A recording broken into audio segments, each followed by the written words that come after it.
हाँ दोस्तों, मैं महेंद्र पारसारथी आज आपका पुनः इस चैनल के माध्यम से स्वागत करता हूँ। दोस्तों, आज हम इस चैनल के माध्यम से सीखेंगे लेंस की क्षमता। अब दोस्तों ध्यान दीजिए कि जो लेंस की क्षमता होती है वह हमेशा क्षमता फोकस दूरी के प्रतिलोम के बराबर होता है, उसके व्युत्क्रम के बराबर होता है, व्युत्क्रमानुपाती होता है। तो दोस्तों एक बात ध्यान दीजिएगा, इसकी परिभाषा सेम इसी कंडीशन से हम जानेंगे कि एक पतले लेंस की क्षमता P फोकस दूरी F के प्रतिलोम के बराबर होती है। एक पतले लेंस की क्षमता P फोकस दूरी F के प्रतिलोम के बराबर होती है, जबकि फोकस दूरी मीटर में मापी गई हो तो P बराबर 1/F और F किस में होगी, आपकी मीटर में होगा। अब ध्यान दीजिएगा, यही बताया गया P इज इक्वल का बताया गया 1/F। अब ध्यान दीजिएगा ये कब होगा, जब मीटर में होगा तब। अब दोस्तों लेंस की क्षमता का जो मात्रक होता है वह डायोप्टर होता है। डायोप्टर को हम कैपिटल D से निरूपित करते हैं। और एक बात याद रखिएगा, यदि हम 1 मीटर फोकस दूरी वाले लेंस की क्षमता ज्ञात करना होगा तो उसका हमेशा जो क्षमता होगी वह 1 डायोप्टर ही होती है दोस्तों।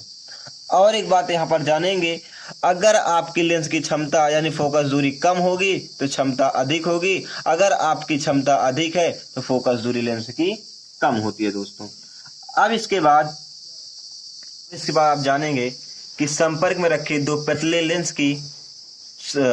लेंस की संयुक्त फोकस दूरी क्या होगी। सबसे पहले इसके चित्र को ध्यान देंगे। चित्र में आपको एक L1 और एक L2 दो लेंस दिया गया है।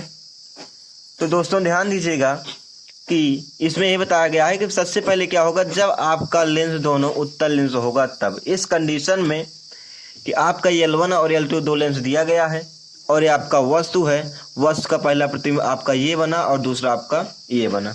तो सबसे पहले इसको पढ़ेंगे कि माना कि दो पतले उत्तल लेंस L1 व L2 है, आपका L1 और L2 है, जिसकी मुख्य अक्ष एक ही है और ये दोनों लेंस की जो मुख्य अक्ष है वह एक ही अक्ष है दोस्तों।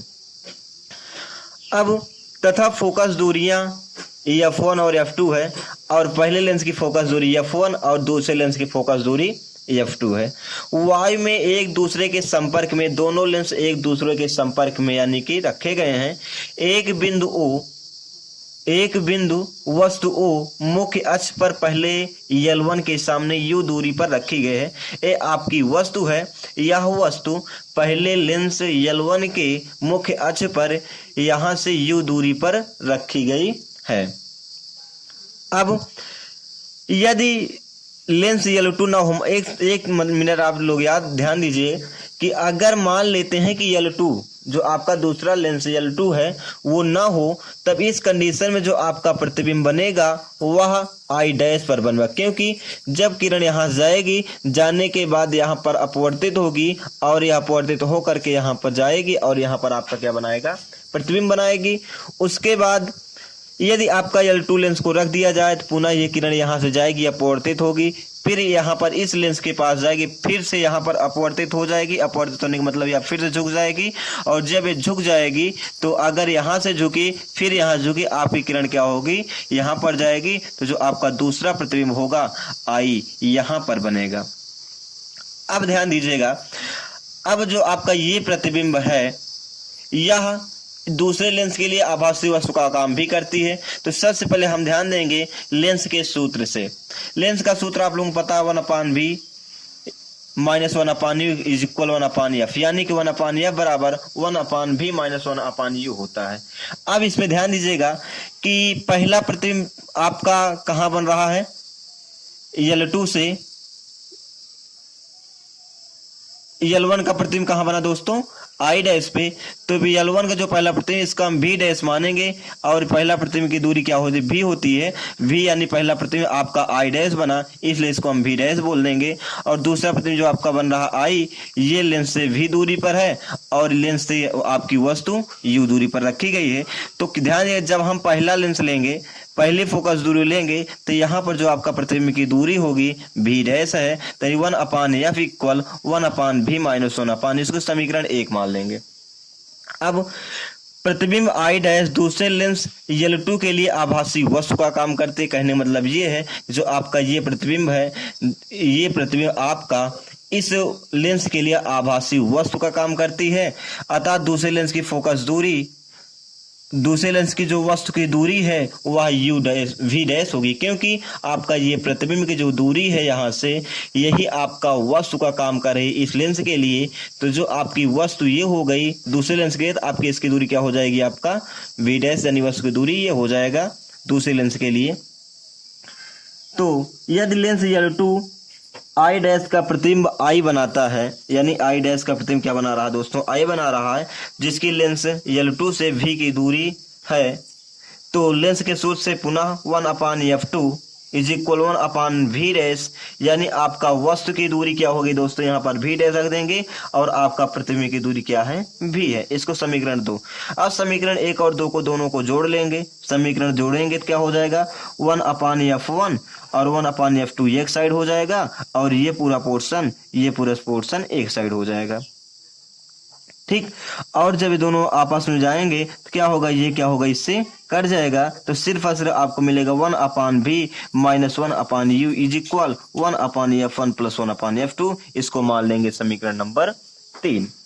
अब ध्यान दीजिएगा, यदि इन दो लेंसों के स्थान पर एक ऐसे पतले लेंस का प्रयोग करें जो u दूरी पर रखी वस्तु का प्रतिबिंब v दूरी पर बनाए, तो इस लेंस की फोकस दूरी f के लिए क्या हो जाएगा 1/f, यानी जो आपका मेन सूत्र होता था पहले वही वाला हो जाएगा।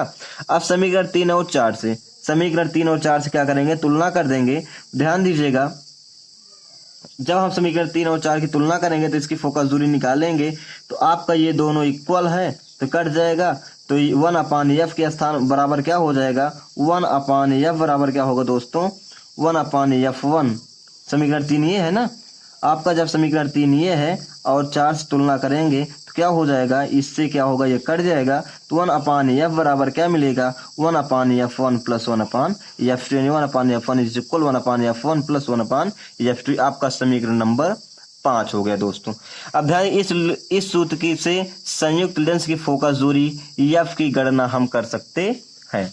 अब इसके बाद आप देखेंगे एक लेंस उत्तल तथा दूसरा लेंस अगर अवतल होगा, तब इस कंडीशन में जो आपका सूत्र होगा, ध्यान दीजिए, माना कि उत्तल लेंस की फोकस दूरी f1 और अवतल लेंस की फोकस दूरी f2 है, तब f1 व f2 के मान चिन्हों सहित रख देंगे, ठीक।